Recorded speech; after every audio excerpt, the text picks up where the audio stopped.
Very good evening, friends. Today we are here to discuss CIRP and liquidation regulations. I have already posted in the WhatsApp group many regulations.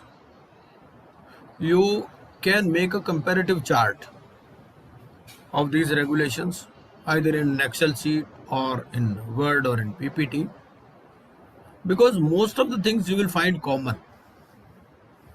So we'll start with the resolution plan, regulations regarding resolution plan for CIRP regulations. Our earlier video contains the provisions up to chapter 9. Fair value and liquidation value. So fair value and liquidation value shall be determined in the following manner. In accordance with internationally accepted valuation standards, after physical verification of inventory and fixed assets. Each and every line of these regulations is important because multiple choice questions are being asked on these. They may say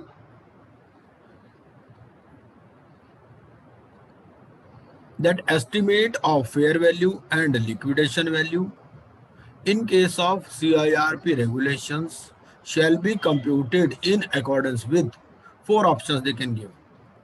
Say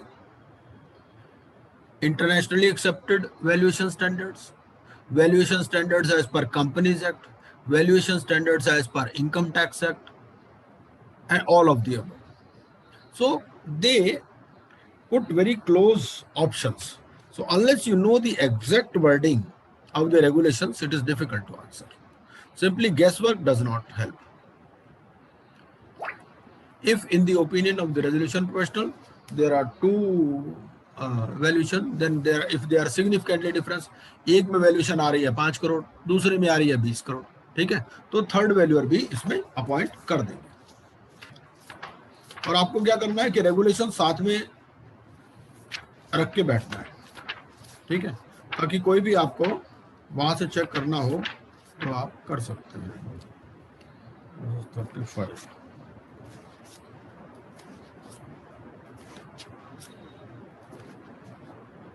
और पहला ही ध्यान से पढ़ने की जरूरत है। एक बार आप इसको ध्यान से पढ़ लेंगे ना, this is the first regulation CIRP, उसके बाद आप लिक्विडेशन पढ़ेंगे, वॉलंटरी लिक्विडेशन पढ़ेंगे, फास्ट ट्रैक पढ़ेंगे, ठीक है ना, तो almost they are similar, so you will find it very easy. एक को ध्यान से पढ़ लेना है। तो 2 if they are significantly difference then third, and average of the 2 closest estimate. एक 5 वैल्यू करता है, एक करता है 20, दूसरे में करता है 12, ठीक है ना, तो 5 और 12 का एस्टिमेट ले लेंगे, जो भी क्लोजेस्ट है दोनों, ठीक है ना, average. After the receipt of resolution plans in accordance with the code and these regulations, the resolution professional shall provide the fair value and liquidation value. ये देना कब है? ये देना है after the receipt of resolution plan. Valuation करवाना कब है? वैल्यूएशन करवा लेना है within 7 days of the appointment. Maximum 42 days में अपॉइंट कर लेना है वैल्यूअर को, ठीक है। लेकिन ये किसी को वैल्यूएशन बतानी नहीं है। ये बतानी कब है? ये बतानी है when resolution plans are received, ठीक है। रेजोल्यूशन प्लान तो काफी बाद में रिसीव होते हैं, तो ये बाद में बतानी है, अभी नहीं बतानी किसी को, ठीक है। वो बना करके अपने पास रख लेगा। The resolution professional shall provide the fair value and liquidation value to every member of the committee in electronic form. ये भी है, इलेक्ट्रॉनिक फॉर्म में देनी है, ऑन रिसीविंग एंड अंडरटेकिंग, ठीक है, कॉन्फिडेंशियलिटी वगैरह। Resolution professional and registered value shall maintain confidentiality of the fair value and the liquidation value. तो आरपी भी और जो रजिस्टर्ड वैल्यू है। हाँ जी, हाँ बोलिए। स्क्रीन शेयर कर लें। अच्छा, स्क्रीन शेयर नहीं हो क्या? अरे we can see है शेयर है, शेयर है, शेयर किया हुआ है, स्क्रीन शेयर है, उनको कुछ टेक्निकल प्रॉब्लम होगी। we can I got it. Okay okay okay, हाँ जी, तो ठीक है जी। तो after the receipt of resolution plan, जब रेजोल्यूशन प्लान रिसीव हो जाएगा तब ये वैल्यू बतानी है, फेयर वैल्यू और लिक्विडेशन। वो क्यों? इसका रीजन क्या है? इसका रीजन ये है कि भाई अदरवाइज रेजोल्यूशन प्लान की वैल्यू भी कई बार इफेक्ट हो जाती है। पता चल जाए मान लो उनको कि भाई लिक्विडेशन वैल्यू हुई है तो लिक्विडेशन वैल्यू के आसपास की वैल्यू दे देंगे वो भी रेजोल्यूशन प्लान में, इसीलिए उस टाइम तक ये नहीं खोली जाती, ठीक है, जो फेयर वैल्यू और लिक्विडेशन वैल्यू है, करवा करके रख लेते हैं। उसके बाद preferential and other transactions. Preferential and other transactions में क्या है, सबसे पहले तो इसको अपना ओपिनियन बनाना है रेजोल्यूशन प्रोफेशनल को कि भाई ये ट्रांजैक्शन है भी ऐसी या नहीं, ठीक है। 4 तरह की ट्रांजैक्शन है, प्रेफरेंशियल, अंडरवैल्यूड, एक्सटॉर्शनेट, फ्रॉडुलेंट, ठीक है। He has to form an opinion. कब तक ओपिनियन फॉर्म करना है, ऑन और बिफोर द 75th डे। अगर मान लो नहीं करता तो क्या होगा, नहीं करता तो क्या है उसमें ना फिर डिसिप्लिनरी एक्शन होते हैं। इनऑर्डिनेट डिले वाला, मान लो 400 दिन बाद इन्फॉर्म किया किसी किसी केसेस में, तो then they have to explain कि भाई इतना लेट क्यों किया आपने, ठीक है। टाइम लाइन है, 75th डे तक अपना ओपिनियन बना लो कि भैया इसको मुझे कवर करना है या नहीं करना, ठीक है, कोई ट्रांजैक्शन इस टाइप की है या नहीं है। अगर है तो फिर क्या करना है, पहला फॉर्मिंग एन ओपिनियन है, दूसरा है डिटर्मिनेशन ऑन और बिफोर द 115th डे। 115 दिन में ही विल मेक ए डिटर्मिनेशन, ठीक है। पहला तो ये है कि भाई फॉर्मिंग एन ओपिनियन कि भाई ये ट्रांजैक्शन लग रही है मेरे को कि गड़बड़ है। ये कहाँ से पता चलेगी, मान लो रिलेटेड पार्टी डिस्क्लोजर है, ASAT पिछले सालों के, उसमें से वो देखते हैं कि भाई कौन कौन से रिलेटेड पार्टी थी, उनके साथ कौन कौन सी ट्रांजैक्शन हुई। तो 75th डे तक ये काम कर लिया। उसके बाद में डिटर्मिन कर लिया कि भाई हाँ ये वाकई ट्रांजैक्शन है 115th डे, और उसको under intimation to the board, board को भी इंटीमेशन इसकी देना। आगे चलते हैं। नीलम, so where the resolution professional makes a determination under sub-regulation 2, he shall apply to the adjudicating authority for appropriate relief on or before the 135th day. तो 135 दिन से पहले उसको क्या करना है, he will apply to the adjudicating। तो 3 चीजें याद रखनी है, 75 दिन तक फॉर्मिंग एन ओपिनियन, 115 तक डिटर्मिनेशन, 135 तक एप्लीकेशन टू एडजुडिकेटिंग अथॉरिटी। फिर उसके बाद इंफॉर्मेशन मेमोरेंडम, जो मेन चीजें मैंने वो हाईलाइट कर दी है इसमें, ठीक है ना, या अपने हिसाब से कुछ उसमें थोड़ा बहुत लिख दिया है, आप भी अपने हिसाब से इसमें कुछ लिख सकते हैं। इंफॉर्मेशन मेमोरेंडम, इंफॉर्मेशन मेमोरेंडम में क्या है, ये इंफॉर्मेशन मेमोरेंडम बनाएंगे, ये कहाँ कौन से सेक्शन में लिखा हुआ है, 29 में। The resolution professional shall submit the information memorandum in electronic form, ठीक है, to each member of the committee within 2 weeks of his appointment, but not later than 54th day from the insolvency commencement date, whichever is earlier, ठीक है। तो ये date important है, within 2 weeks of his appointment, but not later than 54th day, ठीक है। And information memorandum shall contain the following details of the corporate data। ये सब हम वहां पर भी पहले भी जब हमने सेक्शन वाइज कवरेज किया था उसमें भी ये सारी चीजें हम कवर कर चुके हैं, ठीक है। तो मैं हरिडली इसको एक्सप्लेन कर देता हूँ, वैसे वहां पर भी कर लिया हमने। एसेट्स एंड लायबिलिटीज देना पड़ेगा, एसेट्स एंड लायबिलिटीज में ऐसी देनी पड़ेंगी जिससे आप आइडेंटिफाई कर सको, उनकी वैल्यू निकाल सको, ठीक है। तो डेट ऑफ एक्विजिशन क्या थी, कॉस्ट ऑफ एक्विजिशन क्या थी, रिमेनिंग यूजफुल लाइफ क्या है, identification number, depreciation charge, book value and any other relevant details, ठीक है। जब मल्टीपल चॉइस क्वेश्चन पूछते हैं, कुछ भी पूछ लेते हैं कि भाई डेप्रिसिएशन चार्ज इसमें देना है या नहीं देना है, एक ही चीज पूछ लेंगे मान लो, ठीक है। तो आप चक्कर में पड़ सकते हो, यार डेप्रिसिएशन चार्ज इसमें देना है या नहीं देना, डिस्क्रिप्शन में, है ना। By description of assets and liabilities in case of information memorandum shall include depreciation charge, shall not include depreciation charge. कई बार 2 ऑप्शन भी देते हैं, कोई जरूरी नहीं 4 देनी, ठीक है ना। तो आपको एक एक आइटम, एक एक चीज को ध्यान में रखना। लेटेस्ट एनुअल फाइनेंशियल स्टेटमेंट्स, फिर ऑडिटेड फाइनेंशियल स्टेटमेंट 2 years की and provisional for current year made up to date not earlier than 14 days from the date of the application, ठीक है।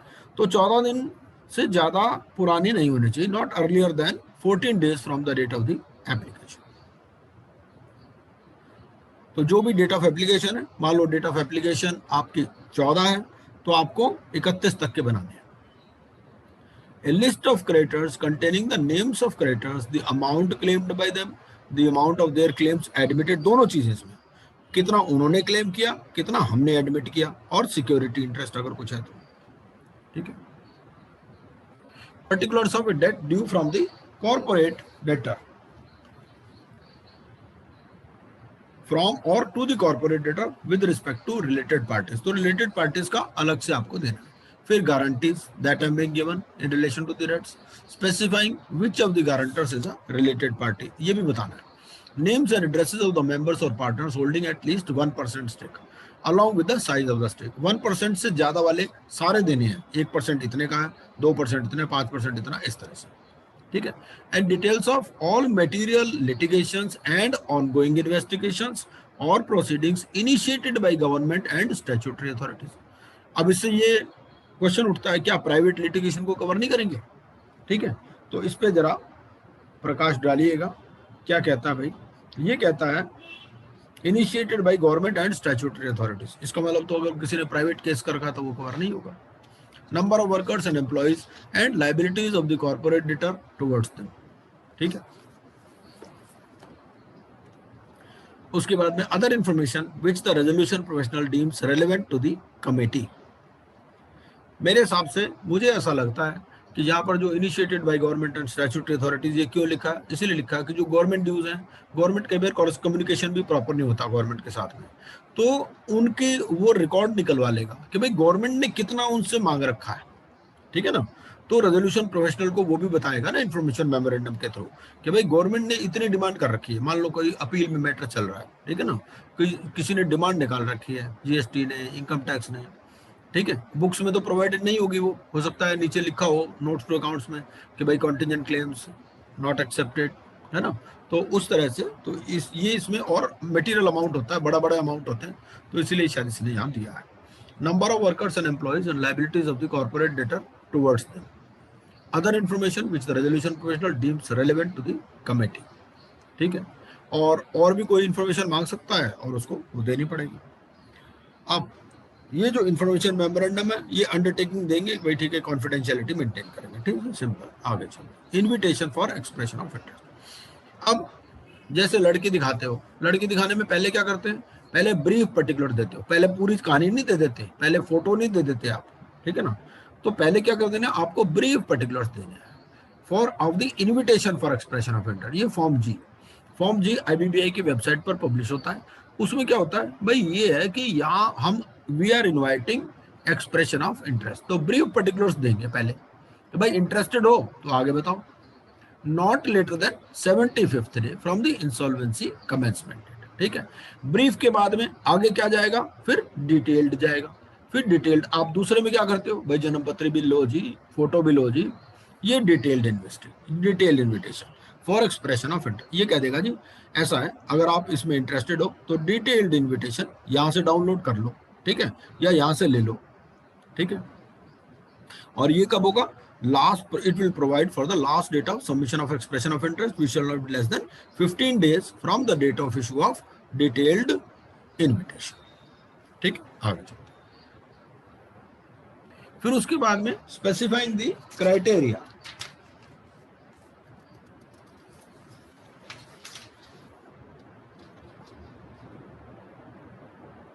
specify the criteria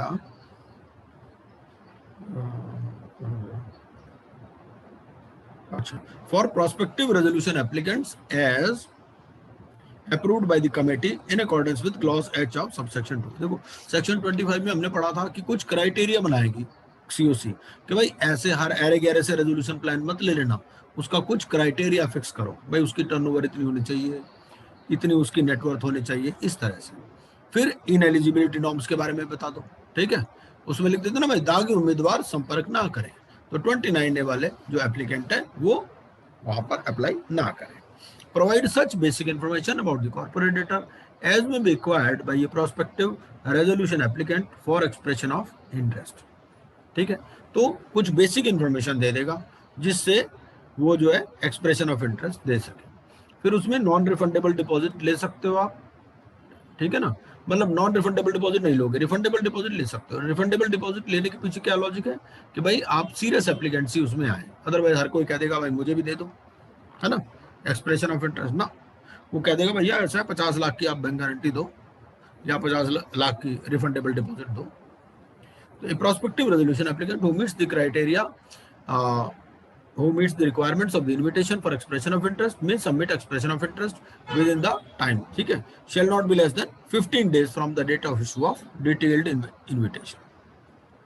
तो ये सारी जो टाइमलाइंस हैं ये बहुत इंपॉर्टेंट है। अलग से भी हमने चार्ट बनाया हुआ है, लेकिन क्या होता है कि सिर्फ चार्ट से याद नहीं होती, आपको ये पूरा पढ़ना पड़ेगा। पढ़ने से ना पूरी स्टोरी बन जाती है माइंड में। उसमें एक अंडरटेकिंग रहेगी। अंडरटेकिंग क्या है उसमें? Complexity and scale of business operations वगैरह के बारे में ये अंडरटेकिंग है। फिर relevant records in evidence of meeting the criteria. भाई हमने क्राइटेरिया बना दिया कि भाई ऐसा है, कम से कम वही लोग करें इसमें, या तो फाइनेंशियल एंटिटी हो, या उन्होंने 1000 करोड़ वाली कंपनी को टेक ओवर किया हो, या उनकी इतनी नेटवर्थ हो, है ना, इस तरह से। तो उसके बारे में वो प्रूफ भी देंगे। फिर अंडरटेकिंग देंगे कि भाई 29A में हम इनएलिजिबल नहीं है। फिर relevant information and records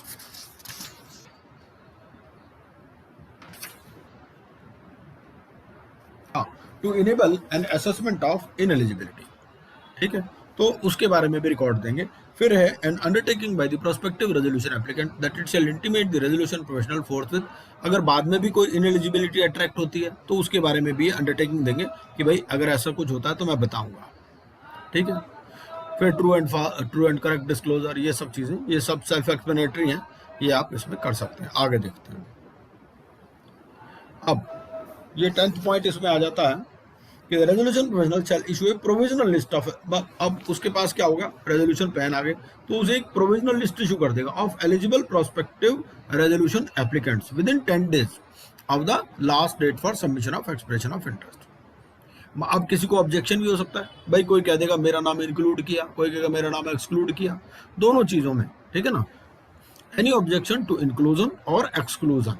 exclusion के बारे में तो दूसरे कहते हैं भाई इसको एक्सक्लूड करो, ये तो जेल होके आया, ठीक है ना, तो 29A में इनएलिजिबल है, ठीक है, ये तो डिफॉल्टर रहा है, आरबीआई की लिस्ट में देख लो इसका नाम पड़ा हुआ। फिर मेरा नाम इंक्लूड नहीं किया, वो चीज।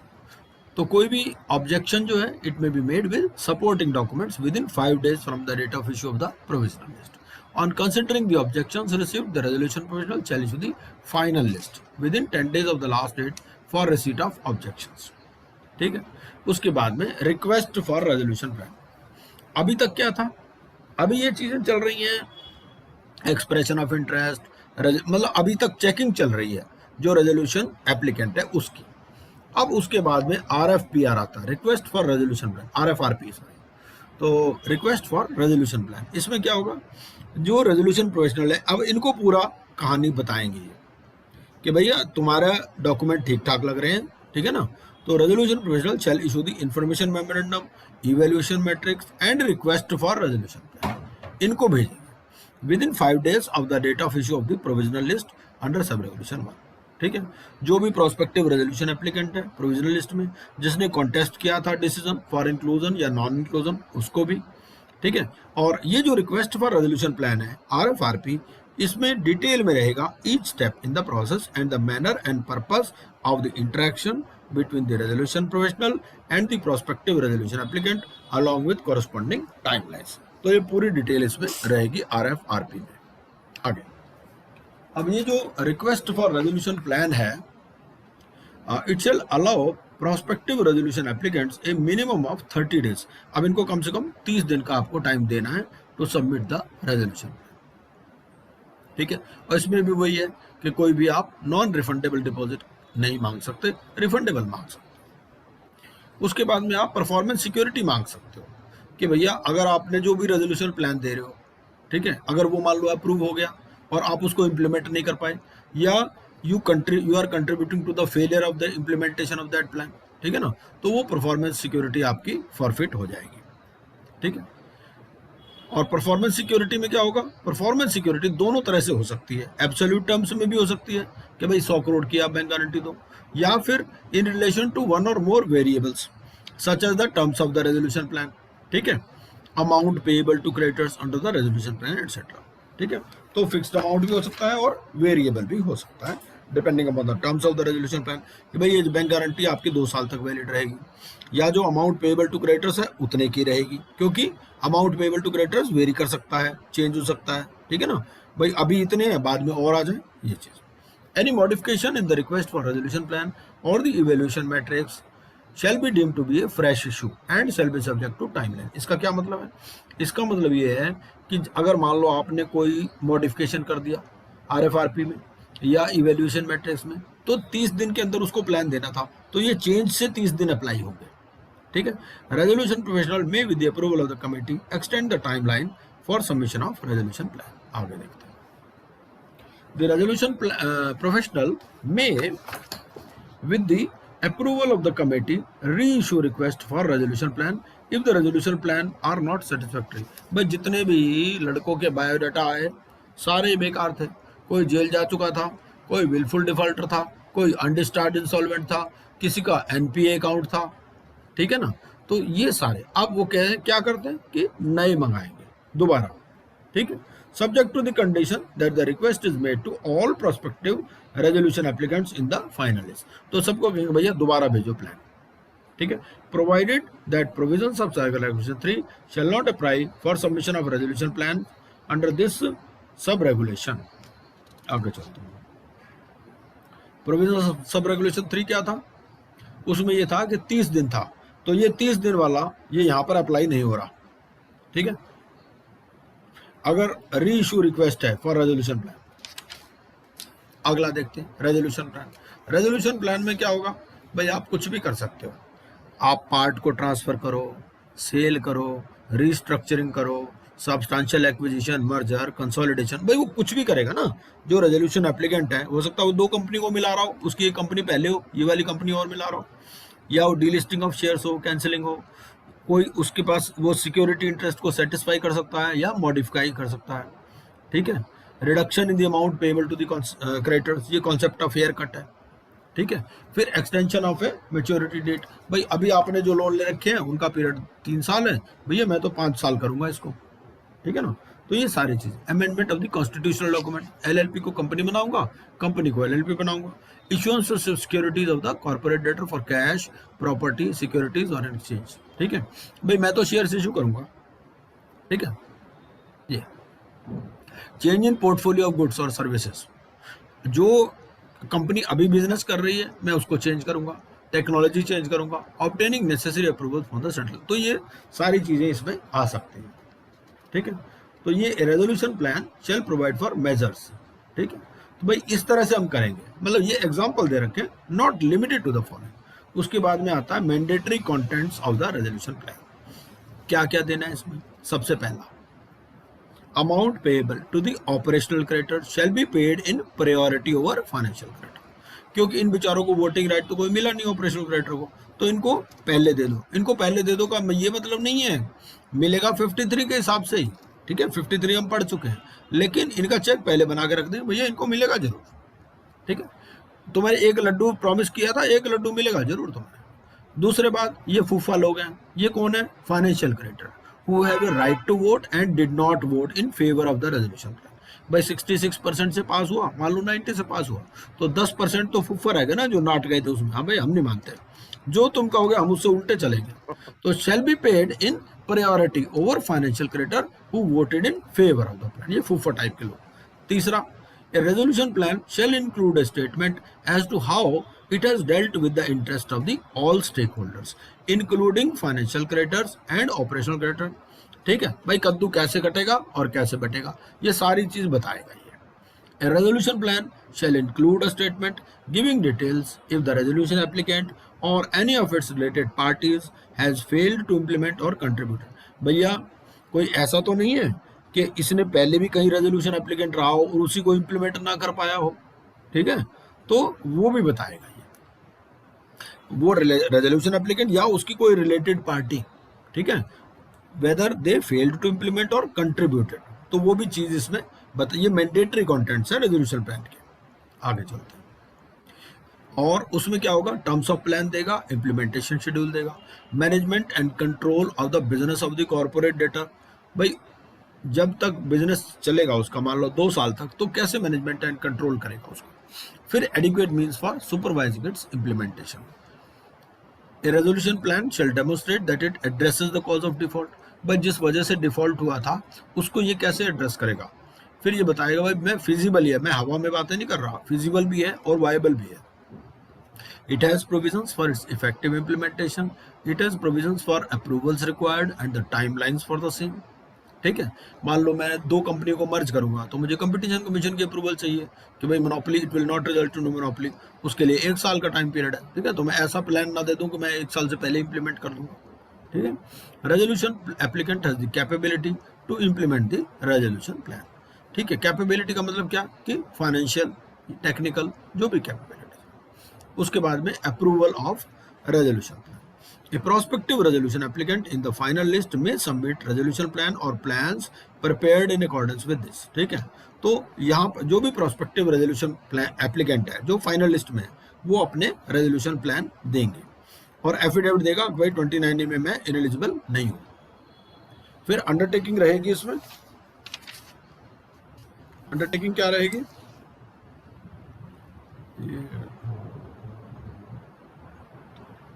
हाँ, an undertaking that undertaking by the prospective resolution applicant that every information and record is true and correct। ठीक है, वो true and correct वगैरह वाली। ठीक है, और अगर कोई it does not comply with the provisions of sub regulation 1 then it shall be rejected। ठीक है, अब ये जो रेजोल्यूशन प्रोफेशनल है ये सबमिट करेगा कमेटी को जितने भी रेजोल्यूशन प्लान आएंगे। ठीक है, और उसमें क्या होगा कि details of following transactions if any observed, found और डिटरमिन्ड। हो सकता है अभी वो जो 4 तरह की ट्रांजैक्शन थी उस पर कोई फाइनल डिटर्मिनेशन ना हुआ हो। ठीक है, ऑब्जर्व्ड क्या 75 डेज में, डिटरमिन्ड क्या 115 दिन में, अप्लाइड क्या 135 दिन में। तो कोई भी टाइप की ट्रांजैक्शन तो उनके बारे में भी ये बताएंगे। ठीक है, committee shall evaluate the resolution plan as per evaluation matrix. ठीक है, and record its deliberations on the feasibility and viability, और फिर वोटिंग करेंगे। वोटिंग के लिए तरीका दिया हुआ कि भाई हो सकता है 2 प्लान आए, एक को 55% वोट मिले, दूसरे को 60 मिले। आप कहोगे यार 55 और 60 तो 115 हो गए, 100 से ज़्यादा हो गए। ठीक है, तो क्या होता है कि दोनों के लिए भी वोट कर सकता है ना आदमी कि भाई प्लान ए में मैं प्लान ए के लिए कितने % एग्री करते हैं, प्लान बी के लिए कितने % एग्री करते हैं। ठीक है, तो इसका उसको 100 से टोटल करने के 100 कोई आना जरूरी नहीं है। दूसरे में क्या है, एक ने 70, दूसरे पहला वाला तो कोई भी प्लान अप्रूव नहीं, किसी में भी 66 नहीं मिला। ठीक है ना, दूसरे वाले में प्लान बी अप्रूव हो जाएगा। और मान लो अगर ये दोनों ही हो गए तो फिर टाई ब्रेकर फार्मूला अनाउंस करेंगे कि भाई बिफोर वोटिंग कि किस तरह से इसको करेंगे। आगे अगला, the resolution professional shall endeavour to submit the resolution plan. एक आप शांति से पढ़ लोगे ना, आप ये मत घबराओ कि बहुत सारे रेगुलेशंस हैं। कई लोग सोचते हैं यार रेगुलेशन ही बहुत ज़्यादा है। आप एक रेगुलेशन ध्यान से पढ़ लो, CIRP, सारे समझ में आ जाएंगे। और ये जितने भी मैं बता रहा हूँ ना आपको, मैंने सारे पढ़ लिए हैं, जितने भी मैंने उसमें डाले हैं ना ग्रुप में, सारे पढ़ लिए आज में ही। तो कोई बहुत ज़्यादा टाइम नहीं लगता क्योंकि है ही सेम से। The resolution professional shall endeavour to submit the resolution plan approved by the committee to the adjudicating authority at least 15 days before the maximum period for completion of the CIRP। ठीक है, तो 15 दिन पहले ये जो है ये shall endeavor लिखा है, कोशिश करेंगे भाई। ठीक है, to submit the resolution plan to adjudicating authority, और उसके साथ में compliance certificate देगा फॉर्म H में। compliance certificate में क्या रहता है भाई, कोई कॉन्ट्रावेंशन वगैरह नहीं है, सब ठीक ठाक है। और evidence of receipt of performance security कि भाई मैंने परफॉर्मेंस सिक्योरिटी भी इनसे ले ली है। ठीक है, उसके बाद में the resolution provisional shall forthwith send a copy of the order of the adjudicating authority approving or rejecting a resolution plan to the participants and the resolution applicant. Participants को भी देंगे और रेजोल्यूशन एप्लीकेंट्स को भी देंगे। ठीक है, उसके बाद में आगे 5A, अच्छा इसमें 5A नहीं लिखा, 5A भी है, तो 5A क्या कहता है, द रेजोल्यूशन प्रोफेशनल, 5A छूट गया है इसमें, तो 5A यहाँ पर है। The resolution professional shall within 15 days of the order of the adjudicating authority approving, क्योंकि 5A जो है ना 13/11 को आया था, तो ये लगता छूट गया है इसमें। The resolution professional shall, within 15 days of the order of the adjudicating authority approving a resolution plan, intimate each claimant the principle or formulae as the case may be, payment of debts under such resolution plan. अब ये जो resolution plan, resolution professional है, ये क्या करेगा, 15 दिन जब order आ गया उसके 15 दिन के अंदर अंदर हर क्लेमेंट को प्रिंसिपल या फार्मूला बताएगा, ठीक है, payment of debts under such resolution plan, provided that this sub regulation shall apply to every CIRP process, जो भी जो है ये 13/11/2020 के बाद आया, ठीक है, ये 5A कहता है। उसके बाद में ए provision in resolution plan which would otherwise, मैं इसके आगे लिख देता हूँ, इसको मैं ठीक करा दूंगा, ये क्या हुआ सर, रेगुलेशन सब रेगुलेशन 5 में ये कहता है कि एक कॉपी जो है सभी पार्टिसिपेंट्स को रेजोल्यूशन एप्लीकेंट को देंगे। तो यहाँ पार्टिसिपेंट का मतलब क्या है सर? कौन से पार्टिसिपेंट्स की बात कर रहे हैं भाई? जिन्होंने भी पार्टिसिपेट किया, जिन्होंने एक्चुअली क्या होता है, मान लो 5 रेजोल्यूशन प्लान आए, सबको देंगे कॉपी भाई। जो फेल हो गए उनको मार्कशीट, उसको आंसर शीट तो उसको भी दोगे। अच्छा, ओके सर। हाँ, वैसे मैं आइडिया लगा रहा हूँ, मेरे हिसाब से ऐसा ही होना चाहिए, आप चेक कर लेना। जो सर फाइनल लिस्ट में है जितने भी नेचुरली हाँ सबको दे देगा भाई, वो फेल जो फेल हुआ या पास हुआ सबको देगा वो, ठीक। जिन्होंने भी पार्टिसिपेट किया रेजोल्यूशन प्लान में, जिन्होंने रेजोल्यूशन प्लान दिया उनको दे देगा कॉपी, क्या दिक्कत है। आंसर शीट ऑर्डर ही तो है, वो वैसे भी पब्लिक डॉक्यूमेंट है। ये जो ऑर्डर ऑफ एडजुडिकेशन, ये तो NCLT की वेबसाइट पे पड़ा रहता है।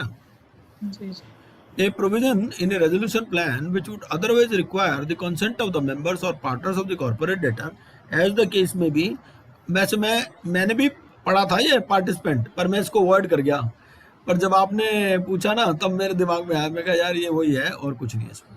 A provision in a resolution plan which would otherwise require the consent of the members or partners of the corporate debtor as the case may be, ठीक है। तो उस केस में क्या होगा, चाहे भाई आपके डॉक्यूमेंट्स में कुछ भी लिखा हो कि जी ये अप्रूवल चाहिए, वो चाहिए, तो ये मान लिया जाएगा कि चाहे कंसेंट मिली हो ना मिली हो, अगर ये अप्रूव हो गया तो मान लो कंसेंट मिल गई, ठीक है। और no proceeding will be initiated against the IRP और RP for any actions of the corporate debtor prior to the insolvency commencement date, क्योंकि इंसॉल्वेंसी कमेंसमेंट डेट से पहले उसका रोल ही कुछ नहीं है IRP या RP का, ठीक है। और a person in charge of the management or control of the business and operations of the corporate debtor after a resolution plan is approved by the adjudicating authority may make an application to the adjudicating authority for an order seeking the assistance of the local district administration in implementing the terms of a resolution plan। मतलब ये है कि भाई अब ये resolution plan approve तो हो गया, ठीक है ना, लेकिन अब उसको इम्प्लीमेंट करना है, मान लो नए वाले ने टेक ओवर करना है, वहाँ कोई दंगा कर दे, है ना, वहाँ लेबर ही उस पर हमला कर दे, तो लोकल डिस्ट्रिक्ट एडमिनिस्ट्रेशन की हेल्प ले लेंगे एडजुडिकेटिंग अथॉरिटी, ठीक है। ये कौन लेगा, a person in charge of the management or control of the business and operations of the corporate debtor after, ठीक है। तो ये एप्लीकेशन रेजोल्यूशन प्रोफेशनल नहीं लगा रहा, ठीक है, जिसने मैनेजमेंट टेक ओवर करना है वो लगा रहा है, ही विल मेक एन एप्लीकेशन, ठीक है। एक चीज छूट रही लगती है सर कि ये जो रिजोल्यूशन प्लान आते हैं इनको प्लान्स को दिखाना पड़ता है पार्टनर्स और डायरेक्टर्स को, वो तो है ही, वो तो देखो जी ऐसा है, अरे वो ऑफिस में आके इनसे पूरा प्लान करते हैं वो, देखिए ऐसे है, वो COC में आ जाते हैं, COC में आते हैं, हर COC की मीटिंग में वो आएंगे, COC की मीटिंग का नोटिस जाता है उनको, तो COC में वो तो नेचुरली अपने आप, जो COC तो अप्रूव कर रही है इसको, वो ऑटोमेटिक है, वो जो चीज है ना आपको, वो यहाँ नहीं लिखी जाएगी, वो COC की मीटिंग में कौन कौन आएगा वो लिखा हुआ, जब COC की मीटिंग 66% तो अप्रूव हो रहा है, तो नेचुरली वो आ ही रहे हैं उसमें, वो अंडरस्टूड है। बट ये जो COC ने जो अप्रूव किया है, जो डबल ये एडजुडिकेटिंग अथॉरिटी, उसमें कोई माइनर ट्वीक प्लस माइनस कर सकती है? माइनर क्या, अप्रूव वाले को भी रिजेक्ट कर सकती है, वो तो कुछ भी कर सकती है एडजुडिकेटिंग अथॉरिटी। अगर एडजुडिकेटिंग अथॉरिटी को लगता है भाई ये प्लान ऐसे बेकार में हवा में बना लाए, ठीक है, ना तो इसकी कैपेबिलिटी है, ना इसके पास कोई क्लियर विजन है, जैसे बहुत सारे केसेस में किया भी है एडजुडिकेटिंग अथॉरिटी ने। अब जैसे एडलवाइस वाला केस था, एडलवाइस अपना रेजोल्यूशन प्लान लेके आया, रेजोल्यूशन प्लान भी क्या लाया उसमें, वो बार बार वो ये सोच रहा था कि मैं इस कंपनी को किसी और को बेच दूंगा, ठीक है। कई बार क्या होता है कि रेजोल्यूशन एप्लीकेंट का क्या मतलब है, रेजोल्यूशन एप्लीकेंट का मतलब वो खुद काम करेगा, वो खुद रिजोल्व करेगा इस चीज को, ये नहीं कि वो आगे कोई बायर ढूंढेगा। जब एडजुडिकेटिंग अथॉरिटी ने देखा भाई ये तो सिर्फ टाइम मांग रहा है ना, तो भाई नया बायर ढूंढने के चक्कर में ये कह रहा है मैं शेयर होल्डिंग कम कर दूंगा अपनी और दूसरे की शेयर होल्डिंग बढ़ा दूंगा, तो उन्होंने कहा भाई अगर ऐसा ही सेल ही करना है तो फिर हम लिक्विडेशन ही कर देंगे कंपनी का। लेकिन वो प्लान कॉमर्शियली वायबल है या नहीं है इसको तो नहीं देखता ना सर, ये वो तो कॉमर्शियल विजडम को तो नहीं चेक करता ना। नहीं, कमर्शियल विजडम नहीं चेक करते, वो तो नहीं चेक करते, लेकिन ये जरूर देखते हैं, वो उसमें कंडीशन रिक्वायरमेंट दे रखी है ना, वो रिक्वायरमेंट सेक्शन 30 में है, वो रिक्वायरमेंट दे रखी है कि भाई ये चीज चेक करेगा। आप सेक्शन 30 खोलो भाई, सभी all the laws are complied और नॉट कंप्लाइड। हाँ, वो कंट्रावेंशन तो नहीं हो रहा और ये सब चीजें वो देख लेगा वो। और जो 32 में जो कंडीशंस हैं उनको फुलफिल कर रहे हैं कि नहीं कर रहे हैं। हाँ, 30 सब सेक्शन 2 में जो है वो वहां पर सारी कंडीशन की पेमेंट को दे रहे हैं कि बिल्कुल जितना उनको मिलना चाहिए। हाँ, तो ये चीज है, ये सारा है। हाँ, आगे चलते हैं। नहीं, उसमें अगर उन्होंने कोई ये अथॉरिटी ने अगर कोई मॉडिफिकेशन किया but it may not be acceptable to the resolution applicant, नहीं तो उसमें तो अपील में जाओगे ना जी, एनसीएलटी में जाओ। देखो ऐसे है, एडजुडिकेटिंग अथॉरिटी ने तो जो डिसीजन दे दिया अपने हिसाब से दे दिया, फिर आप अपील में जाओ। वो तो कोई भी आप बंदा, एक रेजोल्यूशन एप्लीकेंट भाई जिसका प्लान रिजेक्ट हो गया, मान लो सीओसी ने अप्रूव कर दिया, एडजुडिकेटिंग अथॉरिटी ने रिजेक्ट कर दिया, अपील कर देगा वो एनसीएलटी के पास, ये चीज। सर लेकिन जैसा आपने ईडलवाइज का बताया सर, अगर जो सिक्योर्ड क्रेडिटर है, फाइनेंशियल क्रेडिटर है, जैसे बिल्डर है, एक बिल्डर ने ए है, उसने ना ये वो आ गया इसमें CIRP में, अब मेरे पास एक और दूसरा बिल्डर है, वो उसका जेवी करने के लिए रेडी है, तो I am a secured creditor also, तो सर मैं प्लान ले जा सकता हूँ एज अ, बिल्कुल ले जा सकते हैं, बिल्कुल। देखो हाँ, वो तो लिखा हुआ है इसमें, जो फाइनेंशियल क्रेडिटर है वो भी रेजोल्यूशन एप्लीकेंट बन सकता है। जो फाइनेंशियल क्रेडिटर है वो तो बनते ही हैं, कई बार बनते हैं फाइनेंशियल क्रेडिटर जो है। वोटिंग होगी, उसका वोटिंग होगा, अगर रिलेटेड पार्टी नहीं तो होगा वोटिंग। जो रेजोल्यूशन एप्लीकेंट है उसकी वोटिंग नहीं होती, फाइनेंशियल क्रेडिटर की वोटिंग होती है। But I am only resolution applicant, na sir. In this case, as a financial creditor, I am also a resolution applicant. So my vote will be considered. Yes, yes, हाँ, उसमें होगा, unless you are a related party of the corporate debtor. Okay. A creditor who is aggrieved, आप check कर लेना, but I think this is the position. A creditor who is aggrieved by non-implement, देखो ऐसा है, मुझे भी इतना कुछ याद नहीं रहता, मैं भी क्या करता हूँ, मैं यहाँ बैठ के PPT पढ़ता रहता हूँ और कुछ नहीं कर रहा। आपको ऐसा लगेगा कि मुझे बहुत ज्यादा पता है, मुझे भी कुछ नहीं पता। तो आप जो है तो ज्यादा ही पता है सर, प्लीज सर, ये आप बहुत हम्बल हो, लेकिन हमसे तो सर बहुत ज्यादा नॉलेजेबल है। नहीं ऐसा कुछ नहीं है, लेकिन ये है कि भाई हम तो ऐसी मजमा लगाते रहते हैं। आप कुछ भी बोलते रहे, लेकिन हमारा कॉन्फिडेंस आपके ऊपर पूरा है। बस ठीक है भाई, ऐसा है, हम हैं सरकारी स्कूल के मास्टर, हमसे गलती हो जाएगी तो हमारी कोई जिम्मेदारी नहीं, क्यों हमें पता हमारी नौकरी पक्की है। हमारी अपने समाज की कुछ जिम्मेदार है। यस, बिल्कुल। आपको एडजुडिकेटिंग अथॉरिटी बना रखा है। A creditor who is aggrieved by non-implementation of a resolution plan approved under this may apply to the adjudicating authority for further actions। ठीक है, अब रेजोल्यूशन प्लान मान लो अप्रूव हो गया, इम्प्लीमेंट नहीं हुआ, ठीक है ना, तो वो क्या करेगा, ये एडजुडिकेटिंग अथॉरिटी को अप्लाई करेगा। मिलॉर्ड मुझे हलवा नहीं मिला, ठीक है, मुझे प्रॉमिस तो करा था इन्होंने पर दिया कुछ नहीं। आगे चलते हैं, प्रिजर्वेशन ऑफ रिकॉर्ड्स, 3 साल physical, electronic 8 years, meeting liquidation cost. अब लिक्विडेशन कॉस्ट, अब इसमें ये है कि भाई जब रेजोल्यूशन प्लान ये अप्रूव कर रहे हैं, ठीक है, तो कमेटी क्या करेगी, कमेटी ये देखेगी कि भैया लिक्विडेशन कॉस्ट कैसे होगी, कि अगर लिक्विडेशन ऑर्डर पास हो जाए तो, ठीक है। और सबसे पहले तो वो कहेंगे देखो भाई हमारे पास लिक्विड एसेट्स हैं कितने, ठीक है, और अगर मान लो लिक्विडेशन कॉस्ट ज़्यादा है और लिक्विड एसेट्स कम है, ठीक है, लिक्विडेशन कॉस्ट आ रही है 50 करोड़ और लिक्विडेशन एसेट्स है 20 करोड़, वो कहेगा भाई 30 करोड़ कम है। अब 30 करोड़ कौन मिलाएगा, 30 करोड़ वो कंट्रीब्यूटरी मिलाएंगे, ठीक है। Where the estimated value of liquid assets is less than the estimated liquidation cost, the committee shall approve a plan providing for contribution of meeting the difference between the two. उनको बाद में मिल जाएगा वो, ठीक है, वो लिक्विडेशन प्रोसेस कॉस्ट का पार्ट बनेगा, लेकिन पहले मिलाना पड़ेगा।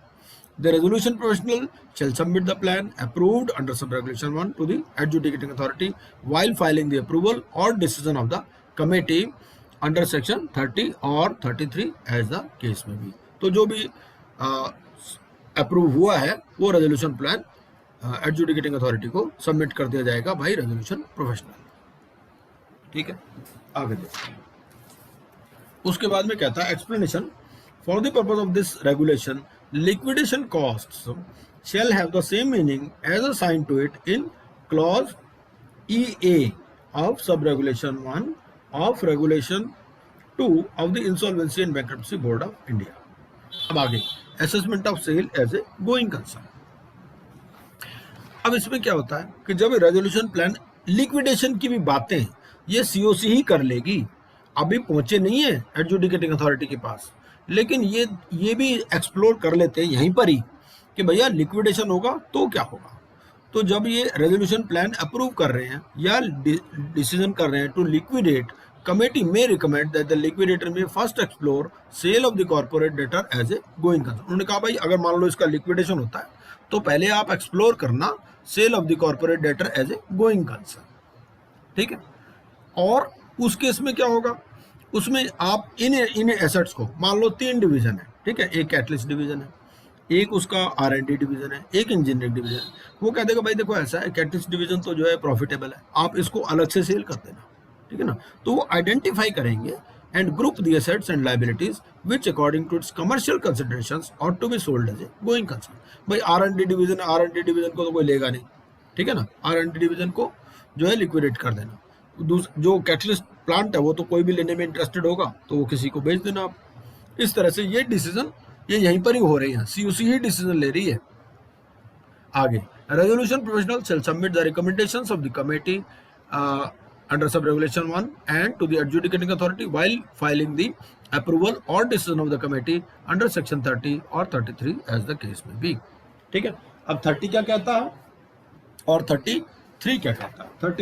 30 में तो अप्रूवल है रेजोल्यूशन प्लान का, ठीक है, और 33 क्या है वो भी देख लीजिए एक बार। क्या होता है साथ साथ ना सेक्शन दोबारा भी देखते रहा करो, उससे थोड़ा याद आ जाता है। 33 है लिक्विडेशन, ठीक है ना।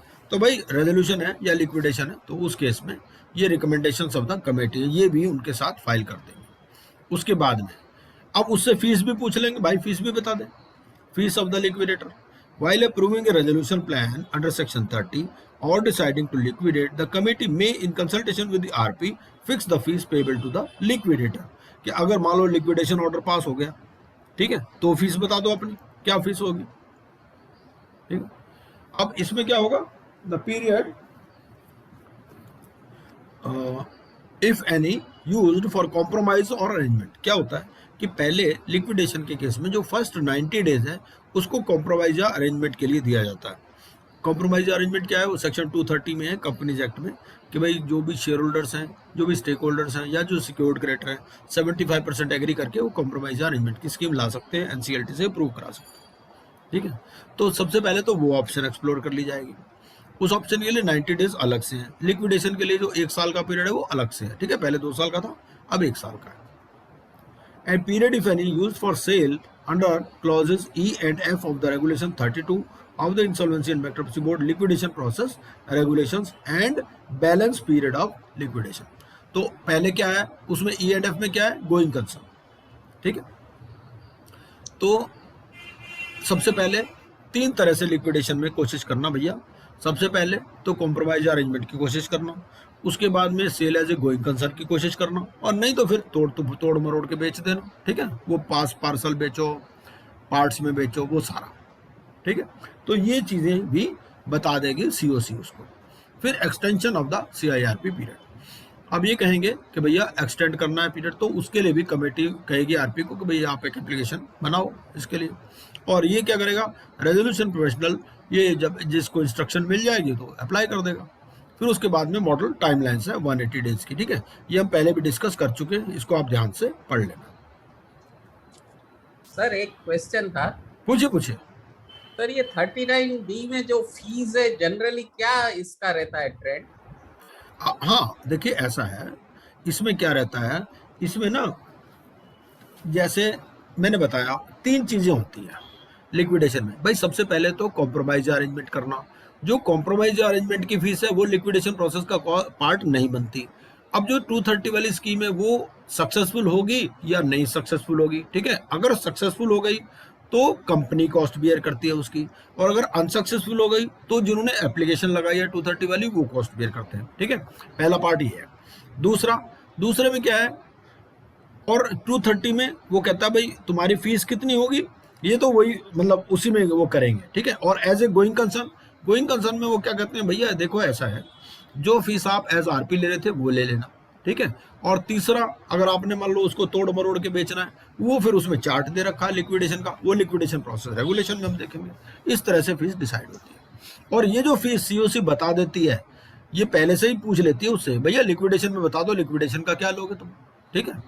भाई ये बच्चा आया है तुम्हारे पास, कटिंग तो करनी है इसकी, कटिंग के कितने पैसे लोगे और गंजा करने के कितने पैसे लोगे, दोनों बता दो, ठीक है। ये चीज तो उस केस में क्या होगा कि आप वो दोनों 230 वाला तो मैंने बता दिया आपको, 230 में या तो स्कीम जो है सक्सेसफुल होगी या अनसक्सेसफुल होगी।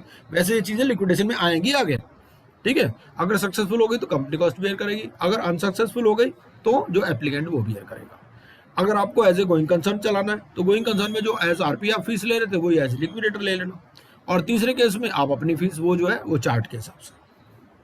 आगे चलते हैं, ये मॉडल टाइमलाइंस है, ठीक है जी, तो इसको आप देख लेना। उसके बाद ये फिर ये फॉर्म्स हैं कि जो आईपी है, आईआरपी है या आरपी है, इसको ये फॉर्म्स भरने हैं, ठीक है। प्री असाइनमेंट का फॉर्म है, कमेंसमेंट, ये सारे चीज़ें ये भी आप देख लेना, ये भी चीज़ें पूछ लेता है कई बार, ठीक है।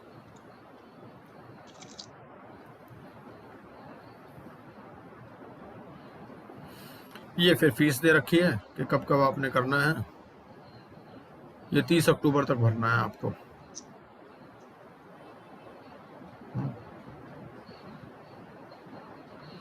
फिर स्पेशल प्रोविजंस आ गए आपके, ये फिर फॉर्म आ गए, पब्लिक अनाउंसमेंट का फॉर्म है, ठीक है ना। बहुत सारे फॉर्म्स मैंने इसमें दिए नहीं है टाइमलाइंस में ना, फिर बहुत लंबा हो जाता वो।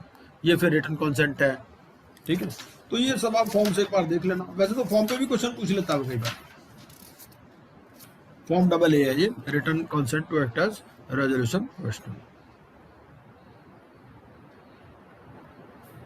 फिर return consent to act as authorised representative, ये AB होगा, हाँ ठीक है। तो इस तरह से ये सारे फॉर्म चलते हैं, ठीक है जी। ये कहाँ पहुंच गया, ये बीच बीच में ना कोई दूसरा दब जाता है। ये मेरे ख्याल हमारा पूरा हो चुका है, ये तो हो पढ़ लिया हमने सारा मेरे ख्याल, नहीं? हाँ पढ़ चुके सारा, कंप्लीट हो गया। हाँ हो गया ना, ये तो कंप्लीट हो गया। अब चलते हैं जी लिक्विडेशन पे, ठीक है। लिक्विडेशन में ज्यादा टाइम नहीं लगने वाला।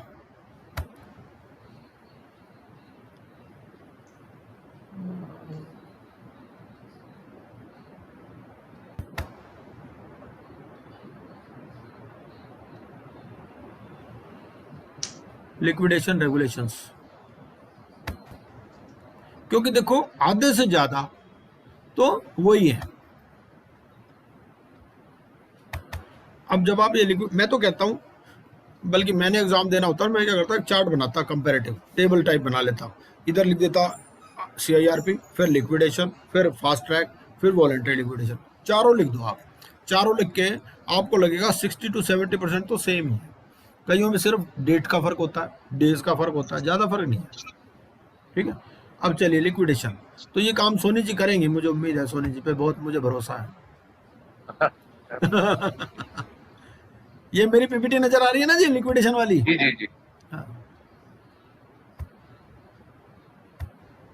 हाँ, तो इसको आज कंप्लीट कर लेंगे, ठीक है जी। ये आपका ये ऑलमोस्ट वही है। अब इसमें जो बुक्स है, बुक्स का क्या मतलब है, books of account and financial statement, ये डिफाइंड है सेक्शन 2 सबसेक्शन 13 और section 2 subsection 40 of the companies act, ठीक है। अगर कंपनी है तो LLP है तो LLP में फिर बुक्स ऑफ अकाउंट्स डिफाइंड है सेक्शन 34 ऑफ LLP एक्ट। जो जो चीजें आपको डिफरेंट लगे ना वो चीजें आप देख लो, ठीक है। अब ये मुझे बताओ कि ये CIRP में थी क्या? मेरे ख्याल तो नहीं थी ये बुक्स वगैरह, थी इसको नहीं है सर, नहीं है ना? हाँ नहीं है। हाँ, तो वो ना, इसीलिए इस चीज को याद रख लो आप। ये थोड़ा डिफरेंट लगा मुझे। उसके बाद में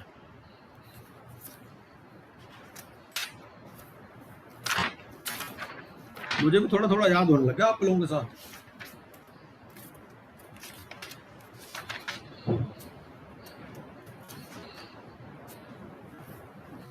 हाँ जी, आगे चलते हैं।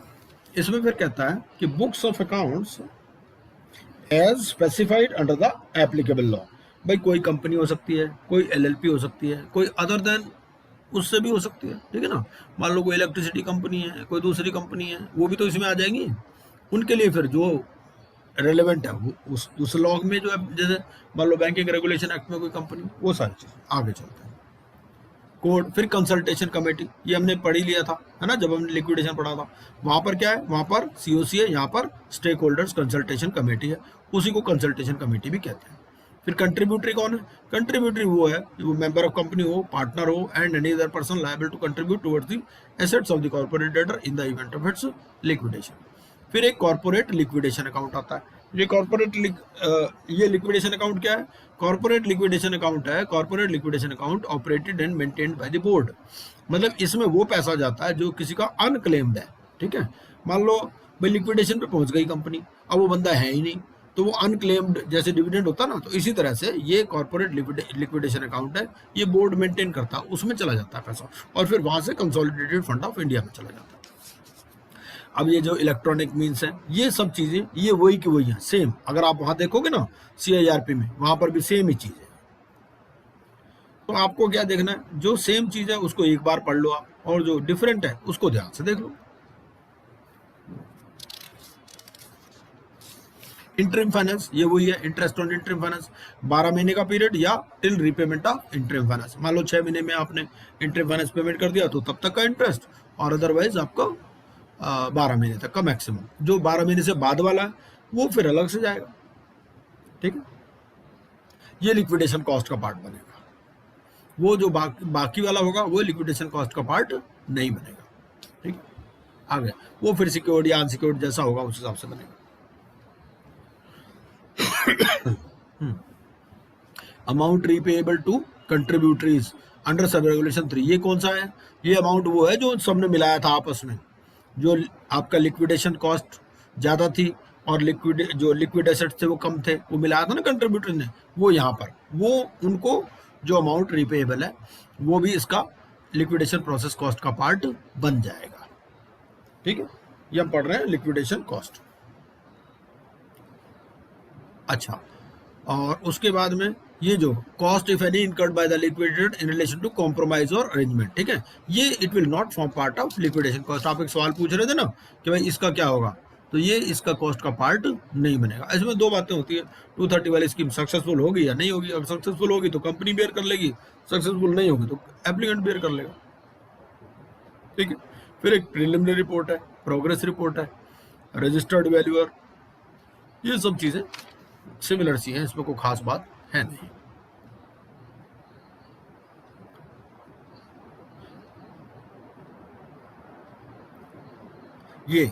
ये वो चीज आ गई, कंट्रीब्यूशन टू लिक्विडेशन कॉस्ट। अगर कमेटी ऑफ क्रेडिटर ने किसी रेजोल्यूशन प्लान को अप्रूव नहीं किया, ठीक है, तो उस केस में क्या होगा, liquidator shall call upon the financial creditor, उन फाइनेंशियल इंस्टीट्यूशंस को बुलाएगा, भैया तुम इधर आओ, है तुम मोटे आदमी तो तुम ही हो, तुम मिलाओ पैसे कुछ, to contribute the excess of the liquidation cost over the liquidated assets of the corporator as estimated by him in proportion to the financial debts over to them by the corporator, ठीक है। इसने ये list बना ली, ये financial institution है, ये non financial institution, मतलब सारे फाइनेंशियल क्रेडिटर से पैसे नहीं ले रहा ये सिर्फ उन्हीं फाइनेंशियल क्रेडिटर से पैसे ले रहा है जो फाइनेंशियल इंस्टीट्यूशन है, ठीक है। फाइनेंशियल इंस्टीट्यूशन की डेफिनेशन हम पहले ही पढ़ चुके हैं। तो अब मान लो ये इसमें क्या हो रहा है कि 10 कम पढ़ रहे हैं, ठीक है ना, तो 10 कम पढ़ रहे हैं, अब इसके एक के 40 है, एक के 60 है, तो इसी प्रोपोर्शन में 4 और 6 मिला दो भाई। ये आगे चलते हैं। नहीं, ये ऑब्लिगेटरी होता है फॉर देम टू कंट्रीब्यूट। बिल्कुल है जी, ऐसा जी हो रहा है भाई। आगे लिक्विडेशन प्रोग्रेस आगे ही नहीं बढ़ेगा ना जी, ऐसा ना। लिक्विडेशन आगे कैसे बढ़ेगा? लिक्विड एसेट्स है कम, लिक्विडेशन कॉस्ट आ रही ज्यादा, लिक्विडेटर भग जाएगा, कहेगा भाई मेरी फीस ही ना मिलेगी। लिक्विडेशन कॉस्ट में है क्या? सबसे पहले तो उसी की फीस है लिक्विडेटर की। कौन लिक्विडेट करेगा ऐसी कंपनी को, है कि नहीं? ये चीज तो मिलाने पड़ेंगे पैसे भाई, उनको मिलेगा ना बाद में। अभी कह रहे भाई अभी नहीं है, बाकी कंपनी की प्रॉपर्टी बेच के पैसा मिलेगा, सबसे पहले तुम्हें दे देंगे, उसमें क्या है? वो तो लिक्विडेशन प्रोसेस का कॉस्ट का पार्ट है ना, तो उनको बाद में मिल जाएगा, पर पहले कंट्रीब्यूट करना पड़ेगा। अब आगे the contributions made under the plan approved under sub regulation 3, ये डिपॉजिट हो जाएंगे। कहां पर डिपॉजिट कराना है? एक डेजिग्नेटेड एस्क्रो अकाउंट में, to be opened and maintained in a scheduled bank within 7 days of the passing of the liquidation order. ठीक है, तो 7 दिन के अंदर ये पैसा यहाँ पर जमा भी कराना है। और amount contributed it shall be repayable with interest, इस पे इंटरेस्ट भी मिलेगा at the bank rate refer to in section 49 of RBI. ठीक है, उसके बाद में कॉम्प्रोमाइज अरेंजमेंट। अगर कॉम्प्रोमाइज अरेंजमेंट के लिए 90 days आपको सेपरेट दे देंगे, 1 साल से अलावा। 1 साल तो लिक्विडेशन का पीरियड है, पहले 2 साल था, और 90 days इसके लिए दे देंगे। भाई पहले आप 90 days में ये ऑप्शन एक्सप्लोर कर लो, भाई आपस में ही कॉम्प्रोमाइज हो जाए तो क्या दिक्कत है? ठीक है ना। प्रोवाइडेड दैट ए पर्सन, लेकिन ये है कि ये कॉम्प्रोमाइज अरेंजमेंट की स्कीम वो लोग नहीं ला सकते जो कि इनएलिजिबल रेजोल्यूशन एप्लीकेंट है। ठीक है, आगे। और ये जो टाइम टेकन है on compromise arrangement not exceeding 90 days shell not be included in the liquidation period. तो इसका मतलब लिक्विडेशन पीरियड कितना हो जाएगा इस केस में? अगर कॉम्प्रोमाइज अरेंजमेंट की स्कीम है 1 year प्लस 90 days। ठीक है, any cost incurred by the liquidator shall be borne by the, ये यहाँ पर कॉस्ट का पार्ट आ गया। ठीक है ना, जो कॉम्प्रोमाइज अरेंजमेंट में वो कंपनी बियर करेगी अगर सैंक्शन हो गई तो। ठीक है, और अगर सैंक्शन नहीं हुई तो एप्लीकेंट बियर करेगा। ठीक है, जो भी पार्टीज।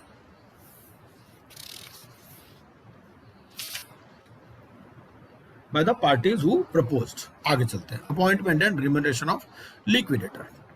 अब ये वही सारी चीजें दोबारा से आगे जो हमने CIRP में पढ़ी थी। क्या?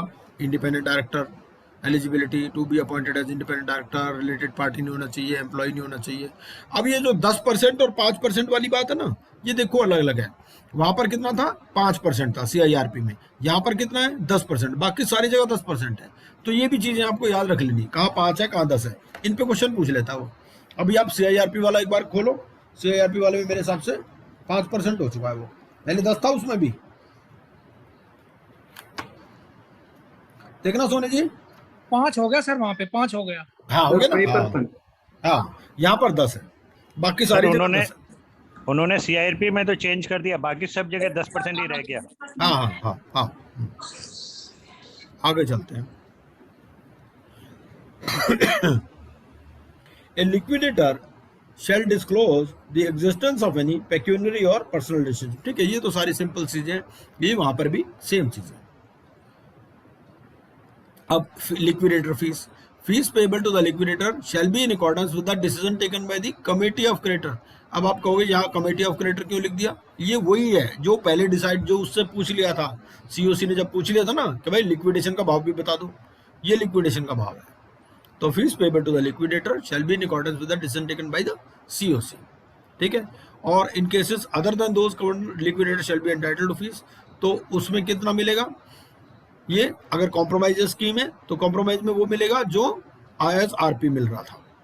ठीक है, और ये परसेंटेज मिलेगी रियलाइजेशन और डिसबर्सल पर। ये एक इसमें चार्ट दे रखा है, वो पूरा चार्ट आप इसमें देख सकते हो। ये चार्ट मैंने अलग से इसमें नहीं बनाया है, चार्ट में 2 चार्ट इन्होंने बना रखे हैं। एक तो बना रखा है कि जिसमें 2 साल के हिसाब से, ठीक है ना, 2 साल और उसके बाद, और फिर एक चार्ट इन्होंने बनाया कि ये 2 साल के हिसाब से।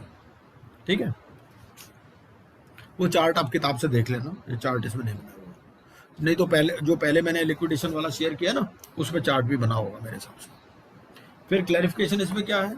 क्लैरिफिकेशन इसमें ये आ गया, मैं लड़के को बोल दिया था चार्ट्स वगैरह फॉर्म्स वगैरह मत डालना इसमें, और ज़्यादा फिर टाइम लग जाता। क्लैरिफिकेशन का वो ये for the purpose of clause B it is hereby clarified that where liquidator realises any amount. देखो ऐसा हो सकता है, कई बार क्या होता है इसमें ना, आधा पैसा मिलता है रियलाइजेशन पे, आधा मिलता है डिसबर्सल पे। तो ऐसा हो सकता है कि एक लिक्विडेटर जो रियलाइजेशन के टाइम पे था, बाद में चेंज हो गया वो लिक्विडेटर, ठीक है ना, तो उसको आधा मिल जाएगा रियलाइजेशन वाला, डिसबर्सल वाला दूसरे को मिल जाएगा। ऐसे ही जो बाद में आया उसको रियलाइजेशन वाला नहीं मिलेगा, उसको डिसबर्सल वाला मिल जाएगा, यही लिखा और कुछ नहीं इसमें, ठीक है। फिर powers and functions of liquidator, ये क्या है? लिक्विडेटर का काम क्या है? प्रिलिमिनरी रिपोर्ट बनाएगा, एसेट मेमोरेंडम बनाएगा, जैसे वहां पर क्या था, इंफॉर्मेशन मेमोरेंडम था, यहाँ पर क्या है, एसेट मेमोरेंडम। फिर प्रोग्रेस रिपोर्ट बनाएगा, sale report, minutes of consultation with stakeholders, ठीक है, स्टेक होल्डर कंसल्टेशन कमेटी, फिर prior final report prior to resolution, ये सारे इसके काम है, ठीक है। और ये जो है ये किसी भी स्टेक होल्डर को ये रिपोर्ट देगा इन आइदर इलेक्ट्रॉनिक और फिजिकल फॉर्म, अगर वो अप्लाई करता है एन एप्लीकेशन इन राइटिंग, और cost of making such reports and minutes available to, वो कॉस्ट अपनी जमा करा देगा। फिर अंडरटेकिंग रहेगी कॉन्फिडेंशियलिटी की। तो ये जितनी भी रिपोर्ट्स हैं, ये रिपोर्ट्स किसी भी स्टेक होल्डर को मिल सकती हैं, जैसे सीओसी में कोई भी आदमी ले सकता है, ठीक है ना, तो ऐसे यहाँ स्टेक होल्डर्स को भी कोई भी चीज़ मिल सकती है। फिर रजिस्टर्स, अगर बुक्स इनकम्प्लीट है तो उनको कंप्लीट कराएगा। ये किताबें बनाएगा, कैश बुक, लेजर वगैरह, फलाना निपटाना, बहुत सारी किताबें हैं इसमें, ठीक है। Fees register, distribution register, contributory ledger, decree register, suits register, ठीक है। अपॉइंटमेंट ऑफ तो प्रोफेशनल्स को अपॉइंट कर सकता है, ठीक है। ये ऑलमोस्ट सेम है जो वहां पर है। फिर कंसल्टेशन विद स्टेक होल्डर, तो स्टेक होल्डर्स के जो है कुछ भी कर सकता है, लेकिन ये बाइंडिंग नहीं होगा, ठीक है ना। And liquidator shall maintain the particulars of any consultation with the stakeholders made under this regulation, तो जो भी स्टेक होल्डर्स के साथ कंसल्टेशन होगा उसके मिनट्स बनाए जाएंगे। अगर वो उनके साथ एग्री नहीं करता तो फिर रिकॉर्ड करेगा रीजंस इन राइटिंग। फिर personnel to extend cooperation to liquidator, वो सेक्शन 19 वाले प्रोविजन यहाँ पर भी लागू हो जाते हैं। कोई भी आदमी कोऑपरेट नहीं कर रहा, ठीक है, तो उसके लिए एडजुडिकेटिंग अथॉरिटी को लिक्विडेटर एप्लीकेशन देगा, लेकिन पहले खुद मांग के देखो, ठीक है ना। An application may be made under this regulation only after the liquidator has made reasonable efforts to obtain the information from such person and failed to obtain. ऐसा नहीं कि सीधे पहुंच जाओ एडजुडिकेटिंग, पहले ऑडिटर है मान लो, ठीक है, आपकी कंपनी लिक्विडेशन में चली गई, आप कह दो भाई अपने मेरे को बैकअप दे दो, या मेरे को बैलेंस शीट दे दो, रिकॉर्ड दे दो, जो भी तुम्हारे पास है, ठीक है ना। अगर वो नहीं देता उसका रिकॉर्ड मेंटेन करो, रीजनेबल एफर्ट्स दिखाने पड़ेंगे एडजुडिकेटिंग अथॉरिटी को कि तुमने भी कुछ करा है, क्या नहीं सीधा एडजुडिकेटिंग अथॉरिटी सारा काम कर देगी, वो भी डांटती है उल्टा इनको, ठीक है ना। तो ये सारी चीजें पहले रीजनेबल एफर्ट करो, उसके बाद में नहीं देता तो फिर जाओ एडजुडिकेटिंग अथॉरिटी। फिर disclaimer of onerous property. Onerous property क्या है? ऑनरस प्रॉपर्टी वो है कि भाई जिसमें देना ज्यादा है लेना कम है, ठीक है। मान लो कोई ऐसी लैंड है जिसमें क्या रेवेन्यू तो कम आ रहा है और उसमें जो है आपकी कॉस्ट ज्यादा है, ठीक है ना। Land of any tenure burden with onerous covenants, कि भाई उसका लीज रेंट इतना ज्यादा है, प्राप्ति उससे कुछ है नहीं। कोई ऐसी जगह पर जमीन है, पथरीली जमीन है, कोई खरीदार नहीं उसका, शेयर्स या स्टॉक्स हैं कंपनीज के, any other property which is not saleable या not ready sale, unprofitable contracts हैं। कोई प्रोजेक्ट ऐसा है जिसको कि अगर उसका उठाओगे भी, उठाने के पैसे ज्यादा ले लेगा बंदा, ठीक है ना। तो ऐसी चीजों को वो क्या करते हैं, इसको कहते हैं onerous contract. And liquidator may notwithstanding that he has endeavoured to sell और has taken the possession of the property, ठीक है ना, तो वो एडजुडिकेटिंग अथॉरिटी को एप्लीकेशन लगाएगा विद इन 6 months। मिलॉर्ड ऐसा है, ये मैं इस प्रॉपर्टी को डिस्क्लेम करना चाहता हूँ, ठीक है। लेकिन कोई आदमी ऐसा हो सकता है जो कह देगा भाई मैं खरीद लूंगा इस प्रॉपर्टी को, तो ऐसा है तो गांव की प्रॉपर्टी तुम्हारे काम की नहीं है, लेकिन मेरी तो गांव में जमीन इसके साथ लगती है, मैं इसमें इंटरेस्टेड हूँ। तो अगर किसी आदमी ने इंक्वायरी करी, ठीक है, in writing whether he will make an application to have such property, ये आदमी क्या इंक्वायरी कर रहा है, ये आदमी लिक्विडेटर से ये पूछ रहा है कि भैया तुम इस प्रॉपर्टी को क्या डिस्क्लेम करना चाहते हो, ठीक है, और लिक्विडेटर उसको जवाब नहीं देता, ठीक है।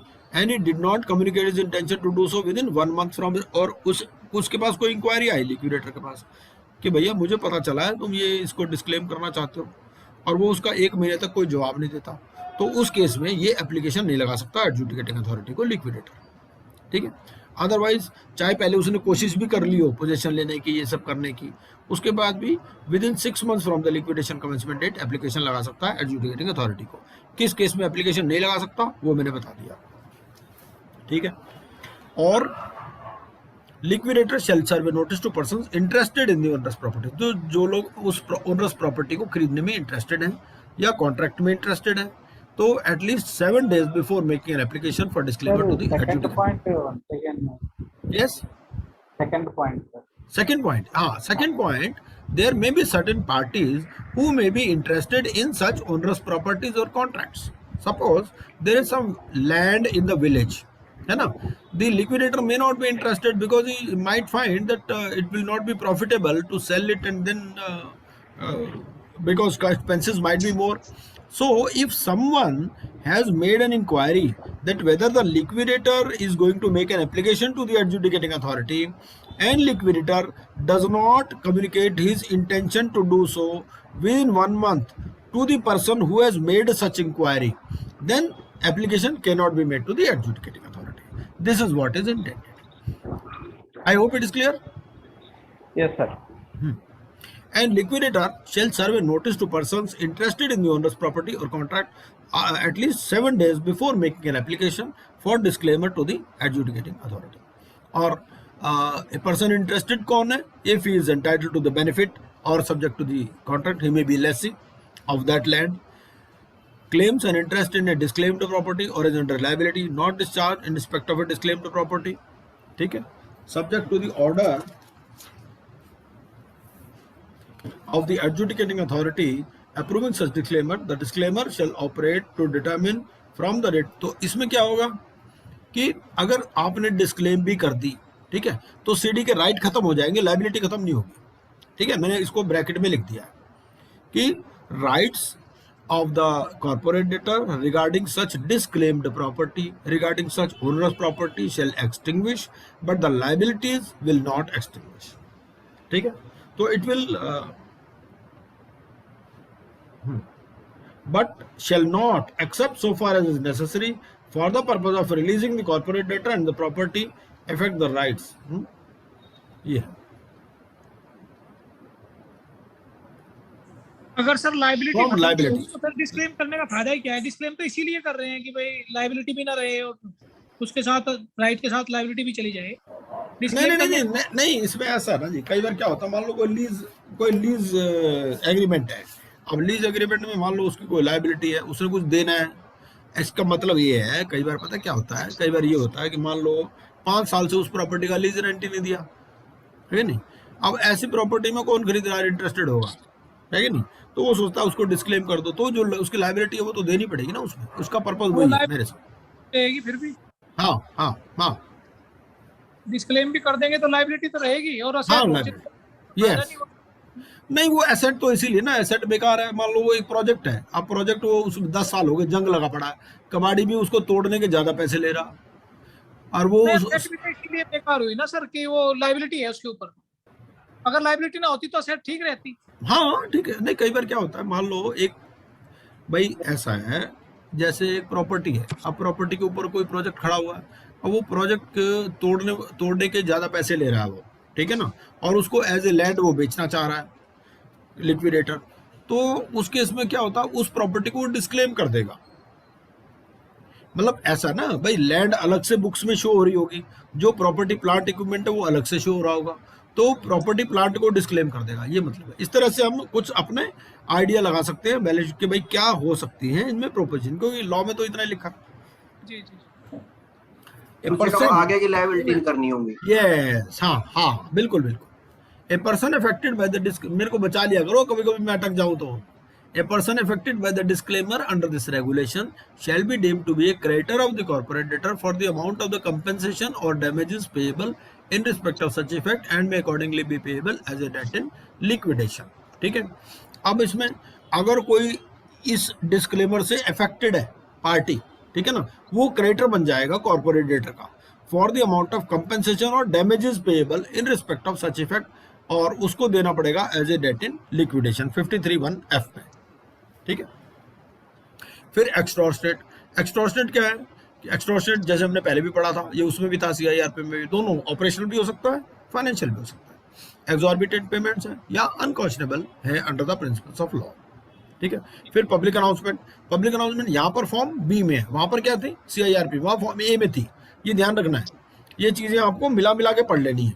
वहां पर कितने थे, वहां 3 दिन थे, यहाँ कितने हैं, 5 दिन। उसके बाद पब्लिक अनाउंसमेंट में क्या क्या होगा, पब्लिक अनाउंसमेंट में it will call upon the stakeholders. ये आज खत्म ही कर देते हैं मेरे ख्याल तो सही रहेगा, है ना जी, ज्यादा टाइम नहीं लगेगा। क्या टाइम हो गया, हाँ, और 10-15 मिनट आप मेरे को दे दो, इसे खत्म कर देते हैं। Call upon the stakeholders to submit their claims or update their claims submitted during the CIRP as on the liquidation। ठीक है, तो हो सकता है उन्होंने पहले ही क्लेम दे रखे हो, अपने पहले दे रखे तो अपडेट कर देगा, नहीं तो नए क्लेम सबमिट कर देगा। ठीक है, ये इसमें कोई खास बात। बाकी तो अनाउंसमेंट के बारे में, पेपर वगैरह, ये सब सेम चीजें चल रही है। प्रीलिमिनरी रिपोर्ट उसको 75 डेज में देनी है। इस प्रीलिमिनरी रिपोर्ट में पूरी कहानी रहेगी, कैपिटल स्ट्रक्चर क्या था, estimate of assets and liabilities क्या है। ठीक है, और अगर इसको लगता है कि if the liquidator has reason to believe to be recorded in writing that books are not reliable, कई बार उसको लगता है यार बुक से बेकार है, वो क्या बुक्स दोबारा बना लेगा। ठीक है ना, तो he shall also provide such estimates based on reliable records and data otherwise available to. हो सकता है वो क्लेम्स से हिसाब से बना ले, जो उसके पास क्लेम्स आए हैं। ठीक है ना, बुक्स में पता चले बुक्स में कुछ आई नहीं। Whether he intends to make any further inquiry as to the matter related to the promotion, formation or failure of the corporate debtor or the conduct of the business thereof। ठीक है, तो यहाँ पर अगर वो कोई इंक्वायरी करना चाहता है तो वो भी चीज कर सकता है, ये प्रीलिमिनरी रिपोर्ट में ये बताएगा। ठीक है, क्योंकि ये जो प्रमोशन, फॉर्मेशन या failure of the corporate debtor, ये जो है कई बार केसेस का भाई जो पेनल्टीज लगती हैं या जो इम्प्रिजनमेंट वगैरह होते हैं उसका ये रीजन बनता है। ठीक है ना, तो ये क्या है, मैं इंक्वायरी करूंगा कि इन्होंने क्या गड़बड़ क्या करी है। Proposed plan of action for carrying out the liquidation including the timelines. ठीक है, तो ये सारी चीजें इसमें बता देगा। अब अगर उसको लगता है कि जो रियलाइजेबल प्रॉपर्टीज है उससे तो हमारा लिक्विडेशन प्रोसेस कॉस्ट ही नहीं पूरी होगी, ठीक है ना, या और फर्दर इन्वेस्टिगेशन की जरूरत नहीं है, तो एडजुडिकेटिंग अथॉरिटी को कहेगा जी खत्म करो जी, कुछ है ही नहीं इस कंपनी में, है ना, तो अर्ली डिसोल्यूशन के लिए कहेगा इसमें। ठीक है, तो इसका मतलब यहीं पर ही मामला खत्म भी हो सकता है। आगे चलते हैं, प्रोग्रेस रिपोर्ट्स। प्रोग्रेस रिपोर्ट क्या है, ये इसको पहली प्रोग्रेस रिपोर्ट देनी है with in 15 days after the end of the quarter. ठीक है, और ये सब चीजें मैं आपको जब लिक्विडेशन पढ़ाया था तब भी बता दिया था। ठीक है ना, तो ये सारी चीजें आप पढ़ चुके हो पहले भी। इसको मेरे ख्याल हम स्किप कर सकते हैं, अगर कोई क्वेश्चन है तो पूछ सकते हैं इस पे आप। मेरे जब लिक्विडेशन मैंने पढ़ाया था ना तो ये सारी चीज पढ़ा चुका हूं मैं पहले ही आपको। Other expenses incurred by the liquidator whether paid और नॉट, चाहे पेड है या नहीं है वो सारी डिटेल इसमें देगा। ठीक है, फिर ये इन्होंने चार्ट बना रखा कि भाई कई बार क्या होता है बीच में उसका पीरियड खत्म हो जाता है, लिक्विडेटर तो कभी भी चेंज हो सकता ना। मान लो कि लिक्विडेटर चेंज हो गया आपका 12 फरवरी को, तो 27 फरवरी तक अपनी रिपोर्ट दे देगा 15 दिन के अंदर, इस तरह से। कोई खास बात नहीं इसमें नहीं। फिर क्लेम्स आएंगे तो कोई भी अपने क्लेम सबमिट भी कर सकता है और अपडेट भी कर सकता है जो उसने CIRP में दिए थे। ठीक है, फिर क्लेम्स बाय ऑपरेशनल क्रेडिटर्स, ये क्या है,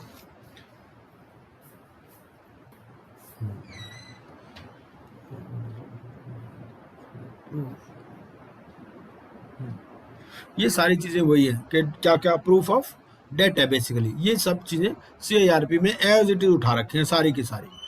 ठीक है, तो CIRP में हमने ये सारा पढ़ चुके हैं। एक ये इंपॉर्टेंट चीज जो सुदेश जी पूछ रहे थे आप ना, liquidator may admit the claims of a workman or an employee on the basis of the books of accounts of the corporate debtor if such workman or employee has not made a claim. बहुत सारे लोग claim नहीं करते। ठीक है ना, मान लो वो है ही नहीं, कंट्री में नहीं है, वो यहाँ इस कंपनी में था, इस कंपनी में उसकी जॉब छूट गई, कंपनी बंद हो गई, वो सऊदी अरब चला गया, तो उसका बुक्स में क्लेम खड़ा हुआ है, उसकी लायबिलिटीज बाकी है, तो लिक्विडेटर उस बेसिस पे भी क्लेम ले लेगा। ठीक है, claims by other stakeholders. ठीक है, ये सारी चीजें ये सेम टू सेम है जो CIRP में थी। प्रूविंग सिक्योरिटी इंटरेस्ट, अगर सिक्योरिटी किसी के पास भी सिक्योरिटी है तो वो खुद प्रूव करेगा, वो दिखाएगा मेरा जी register of charge, register of companies में चार्ज रजिस्टर्ड है MCA में, या जो सेंट्रल रजिस्ट्री है सरफेस सी में उसमें रजिस्टर्ड है, ये सारा। ठीक है, अच्छा, प्रिजम्पशन ऑफ सिक्योरिटी इंटरेस्ट, ये इसमें रिलिंक्विशमेंट की कॉन्सेप्ट आती है कि जो सिक्योरिटी प्रोवाइडेड है किसी को, कोई सिक्योर्ड क्रेडिटर है, अब उसके पास दो ऑप्शन है, या तो वो उसको रिलिंक्विश कर सकता है या एक्सरसाइज कर सकता है या रियलाइज कर सकता है। ठीक है ना, तो अगर रिलिंक्विश करेगा तो फॉर्म सी भर लेगा, और अगर रियलाइज करेगा तो फॉर्म डी भर लेगा। अगर 30 दिन के अंदर नहीं बताता मैं क्या करूंगा, तो मान लिया जाएगा कि वो रिलिंक्विश करेगा, ठीक है। और अगर वो रियलाइज करता है तो जो उसको लिक्विडेशन कॉस्ट वाला पार्ट देना है वो उसमें से कटेगा, ठीक है। भाई लिक्विडेटर की रिम्यूनरेशन भी तो होगी ना उस पर, रियलाइजेशन और डिसबर्सल पे, तो वो वाला पार्ट कट जाएगा क्योंकि पैसे तो उसने खुद ही ले लिए। आगे चलते हैं।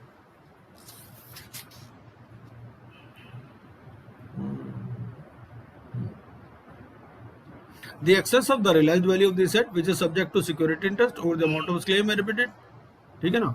अब इसमें जो है, अब मान लो उसने अपनी सिक्योरिटी रियलाइज कर ली, ठीक है, उसको मिल गए पैसे ज्यादा। अगर ज्यादा मिल गए तो उसको क्या करना है, 180 दिन के अंदर देनी है, ठीक है, वापस उसको। Excess of the realised value of the asset which is subject to security interest over the amount of his claim. उसका जो क्लेम था वो 100 करोड़ का था, प्रॉपर्टी बिक गई 120 करोड़ में, तो उसको 20 करोड़ रुपए देने हैं to the liquidator within 180 days from the liquidation commencement date, ठीक है। अगर मान लो अमाउंट सर्टेन नहीं है, where the amount payable under this regulation is not certain by the date the amount is payable under this sub regulation, मतलब 180 दिन में अगर अमाउंट सर्टेन नहीं हुआ, secured creditor shall pay the amount as estimated by the liquidator, तो जितना liquidator ने estimate किया उतना दे देगा, ठीक है।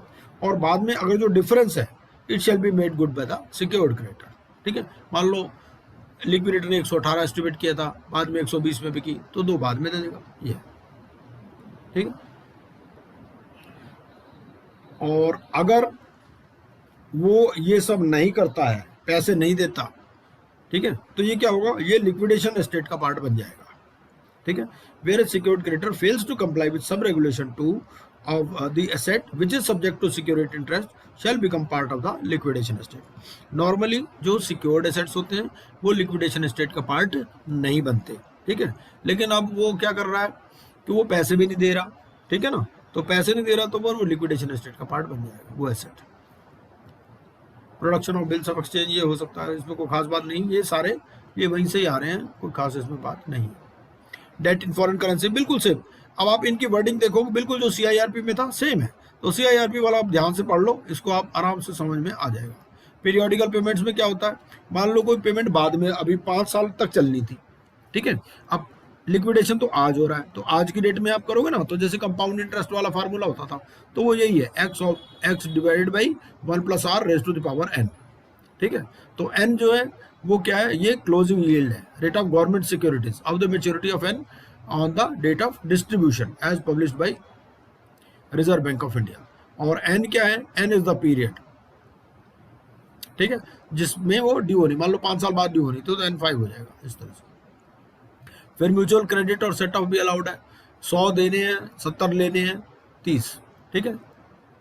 वेरिफिकेशन ऑफ क्लेम्स के लिए 30 डेज, जैसे वहाँ CIRP में 14 दिन है, साथ साथ मिला के पढ़ना है आपको, तो उसको रिवाइज करते जाना है साथ में। Transfer of debts due to secured creditor, तो आप असाइनमेंट कर सकते हो, ट्रांसफर कर सकते हो, ठीक है ना, तो अकॉर्डिंगली जो लिस्ट ऑफ स्टेक होल्डर है वो अमेंड हो जाएगी, ठीक है, दोनों का प्रूफ देगा। अब इसमें जो लिस्ट ऑफ स्टेक होल्डर ये बनाएगा लिक्विडेटर, कैटेगरी वाइज बनाएगा, ठीक है, और अमाउंट ऑफ क्लेम एडमिटेड कितना है, सिक्योर्ड अनसिक्योर्ड कितने हैं, details of secure stakeholders क्या है, और प्रूफ एडमिटेड या रिजेक्टेड या प्रूफ होली रिजेक्टेड क्या है। तो पार्टली भी रिजेक्ट कर सकता है किसी क्लेम को, फुल्ली भी रिजेक्ट कर सकता है। आगे देखते हैं।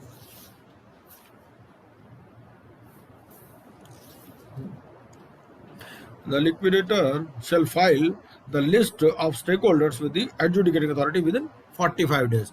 तो 45 दिन में इसको क्या करना है, ये पूरी लिस्ट ऑफ स्टेक होल्डर्स देनी है from the last date for receipt of claims, and the filing of the list shall be announced to the public in the manner specified in regulation 12(3), ठीक है।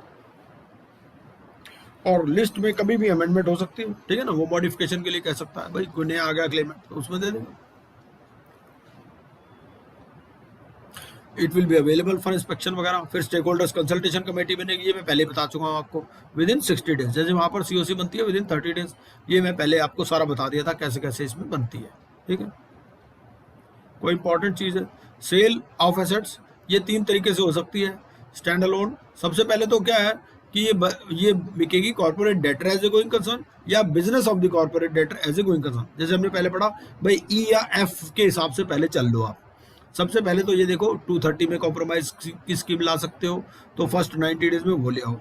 अगर वो नहीं ला सकते तो ई या एफ के हिसाब से चलो, या तो पूरी कंपनी को बेच दो एज ए गोइंग कंसर्न या business of the corporate debtor as a going concern. Business या बिजनेसेस मतलब उसका एक पार्ट बेच सकते हो एज ए गोइंग कंसर्न, ठीक है। और अगर ये दोनों पॉसिबल नहीं है, ना 230 पॉसिबल है ना ई एफ पॉसिबल है, तो फिर A2 जो डी है वो कैसे भी बेचो, चाहे पार्सल में बेचो, स्लम सेल में बेचो, कलेक्टिवली बेचो, ठीक है, या स्टैंड अलोन, ठीक है। और ये ग्रुप ऑफ एसेट्स, ये लायबिलिटीज ये कब आइडेंटिफाई होगी? ये सीओसी ने, अभी हमने जब CIRP रेगुलेशन पढ़ रहे थे तो उसमें पढ़ रहे थे, ये सीओसी ही आइडेंटिफाई कर लेगी। पर जब मैंने कैटलिस्ट प्लांट का एग्जांपल आपको दिया था, ठीक है। आगे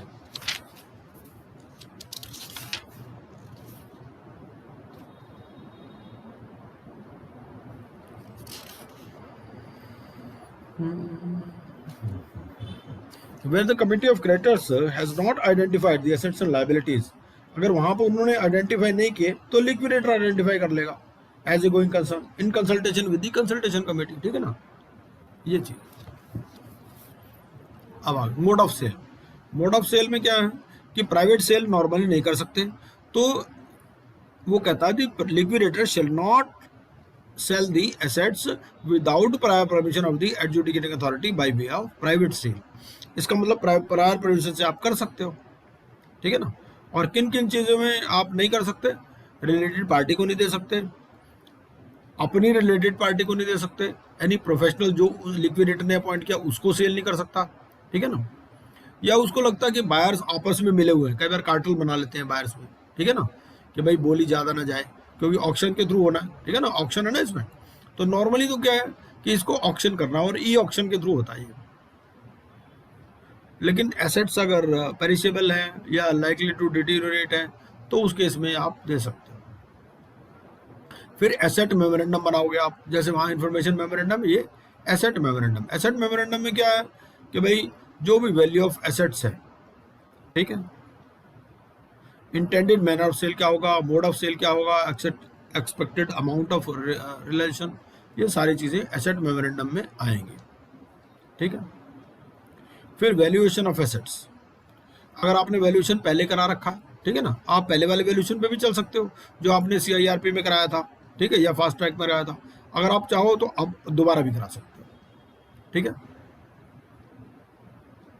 तो अगर कराना पड़ेगा तो within 7 days of the liquidation commencement date, जैसे वहाँ पर 7 days था from the insolvency commencement date, यहाँ पर क्या है 7 मैक्सिमम आ कितना था 47 था या 42 था, और यहाँ पर हाँ 47। तो यहाँ पर क्या है, यहाँ पर 7 days है फ्रॉम द लिक्विडेशन, तो यहाँ पर दोबारा भी करा सकते हो या उसको भी मान के चल सकते हो, ठीक है।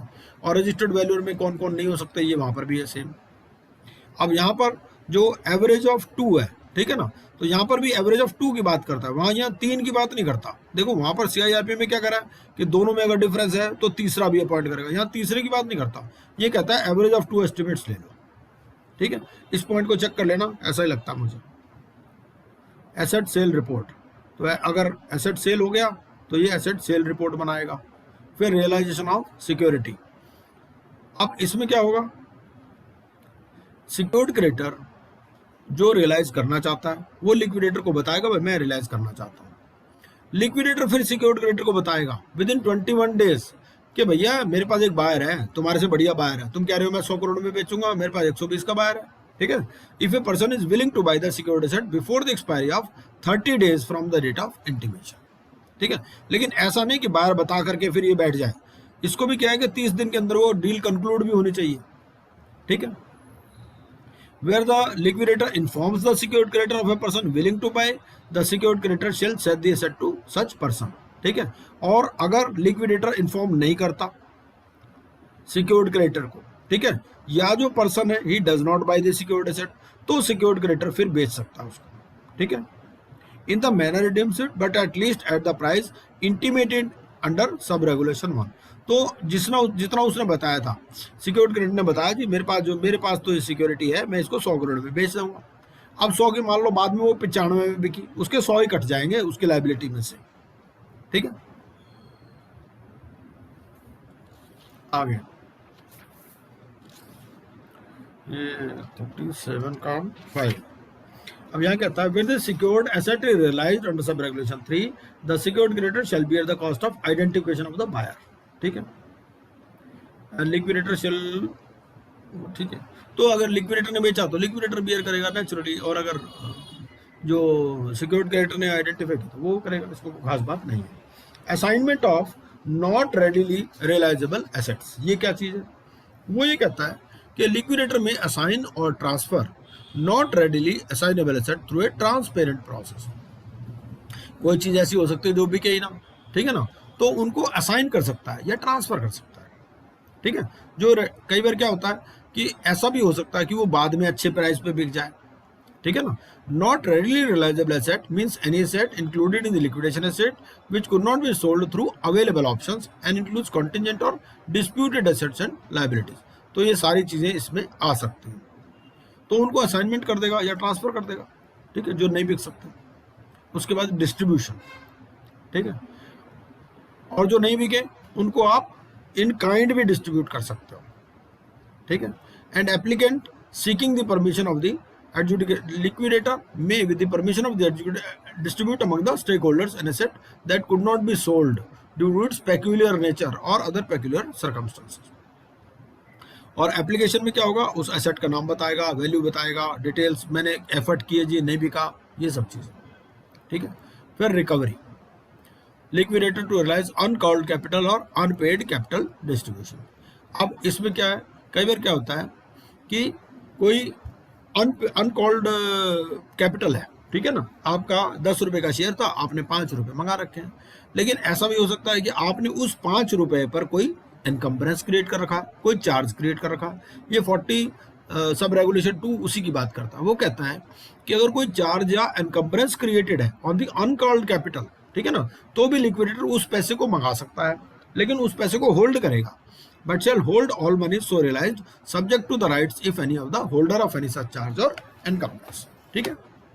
फिर no distribution shall be made to a contributory, और अगर कोई कंट्रीब्यूटरी है तो जब तक वो कंट्रीब्यूशन नहीं देता उसको कुछ नहीं मिलेगा, सिंपल सी बात है। आगे चलते हैं, प्रोसीड्स ऑफ लिक्विडेशन, ये सारी पैसे जो है बैंक अकाउंट में रखने हैं। 1 लाख रुपए तक कैश रख सकता है, 5,000 रुपए से ज्यादा जो भी ट्रांजेक्शन है वो चेक से या ऑनलाइन से होंगे, ठीक है। Liquidator will distribute the proceeds from realization within 90 days from receipt of the amount। फिर रिटर्न ऑफ मनी, अगर किसी को गलती से मिल गई तो वापस कर देगा। कंप्लीशन ऑफ लिक्विडेशन, ठीक है। अब इसमें यह है कि इसको 1 साल के अंदर कंप्लीट करनी है, ठीक है ना। और अगर उसमें सेल अटेम्प्टेड है under sub regulation 1 of regulation 32 है, तो उसमें क्या है, एडिशनल पीरियड मिल जाएगा आपको 90 डेज का, ठीक है। अब 32A का रेगुलेशन 1 देख लो क्या कहता है। 32A का 1 वो होगा मेरे हिसाब से वो जो था ERF वाला,